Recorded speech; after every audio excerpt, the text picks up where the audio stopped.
marhaban jano bi gouvernement bi doon jano ak taskatu xibaar yi ngir indi leeral ci manifeste yi fi amee woon benn fan ba ñetti fan ci weerum juin moo gën a fës ci xëtu yéenekaay yi élimaanu jawriñ ñi Amadou Ba ak ñenn ci membre gouvernement bi daal dinañuy addu ci seen jógile jano ak taskatu xibaar yi ci li waral ba léegi teganguñu loxo ci kaw Ousmane Sonko enquête judiciaire yu ñuy daal di ubbi ginnaaw yi le manifesté ak yeneen ni ponk bokkoon na ci ay ministre yu àndoon ak bi le chef gouvernement ci seen jógile jano ak taskatu xibaar yi di jawriñ bu ñu dënk wàllum justice di Ismaïla Madior Fall Antoine Félix Diome jawriñ bu ñu dënk kaaraange bi réew mi Sidiki Kaba ministre forces armées Abdou Karim Fofana jawriñ bu ñu dënk wàllum jënd ak njaay lu ni mel waral yéenekaay Le Quotidien nañu gouvernement bi fas yéene wut bàyyeeku benn yoon jëmale ko ci les manifesté yu tar yi ñu dundoon ci biir réew mi bu ñu sukkandikoo ci suñu naatango yi élimaanu jawriñ ñi Amadou Ba daa dinay diggée ne ñëpp ñu laale ci yooyu les manifesté dinañ leen topp ñoom ñëpp yéenekaay L'Observateur dafa ba jàngat ci gile doxalin gouvernement bi jëmale ko ci jàkkaarloog taskatu xibaar yi ngir indi leeral ci manifestation yi fi amee woon ba fukk ak juróom benn ci ay doomi aadama daal di ci ñàkk seen bakkan bu ñu sukkandikoo ci bilan ministère de l'intérieur ci jamono ja nga xamante ne Amnesty International ñoom ña ngay wax ni ñaar fukk ak ñett ci ay doomi aadama ñoo ci ñàkk seen bakkan yéenekaay groupe Futurs Médias gi nañu ci wàllum forme bi bii la initiative premier ministre bi daal nay am solo waaye bu dee ci fond bi amut lenn lu bees la nga xamante ne daal nañ ko jëbbal askan wi jëmale ko ci wàllum information Walfadjri Quotidien nañu élimaanu jawriñ ñi Amadou Ba mi nga xamante ne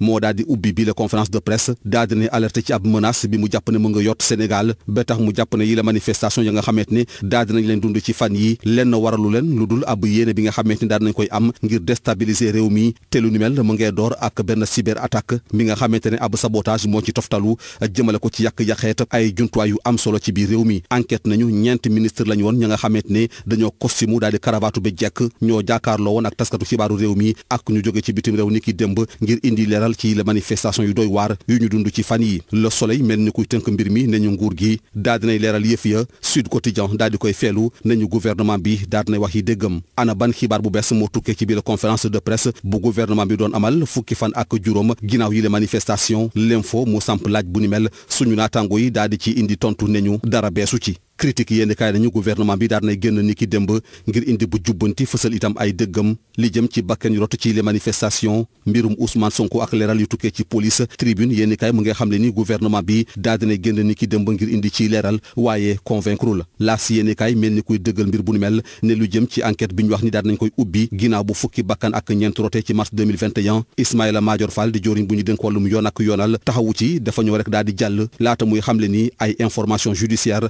daal nañ ko ci ubbi mu yem ci moom joriñ bu ñu dénk wàllum justice ba tey Ismaïla Madior Fall mu ngay xamle ci xët bu njëkk Walfadjri Quotidien ne Ousmane Sonko mile mënees nañ ko attewaat jàngeen jëf.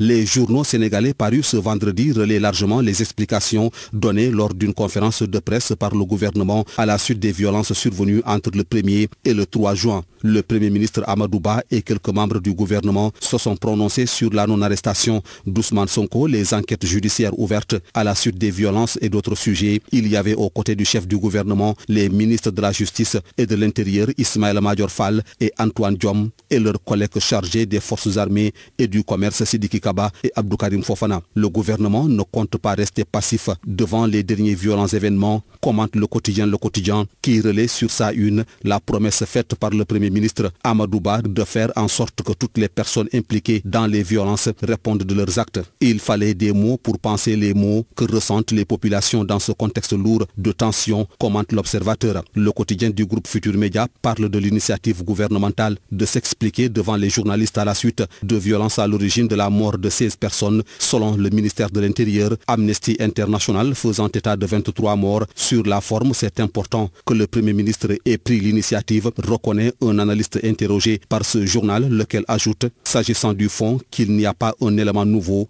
en termes d'information. Le Premier ministre qui a introduit la conférence de presse du gouvernement n'a pas fait dans la dentelle pour alerter sur cette menace qui pèse sur le Sénégal. Selon lui, les manifestations violentes observées traduisent une entreprise de déstabilisation qui a commencé par une cyberattaque et s'est poursuivie par des tentatives malveillantes de destruction et de sabotage d'infrastructures vitales et essentielles pour notre pays, rapporte Walfadjri Quotidien. Enquête note qu'ils étaient 4 ministres en costume cravate pour faire face à la presse nationale et internationale hier à la primature et faire le point sur les récents événements tragiques qui ont secoué le Sénégal. L'État tire les choses au clair, résume Le Soleil. Sud Quotidien, quant à lui, estime que le gouvernement livre sa part de vérité. Quoi de neuf lors de la conférence conférence de presse du gouvernement. 15 jours après les violentes manifestations, s'interroge le quotidien L'Info. Rien, répond-il, si ce n'est la poursuite d'une logique bien intégrée par le pouvoir. Le déni. Fin de citation. Le quotidien souligne que le propos liminaire du Premier ministre a été décliné et est rythmé par la fermeté, une façon pour Amadou Ba de dire à l'attention de l'opinion qu'il est déterminé à faire toute la lumière sur les dernières émeutes. Le gouvernement est sorti pour rétablir la vérité ou préciser sa démarche devant les dossiers qui interpellent les Sénégalais. Amadou Ba et ses hommes ont communiqué avec la vocation affichée de luire l'image de la République, écrit critique,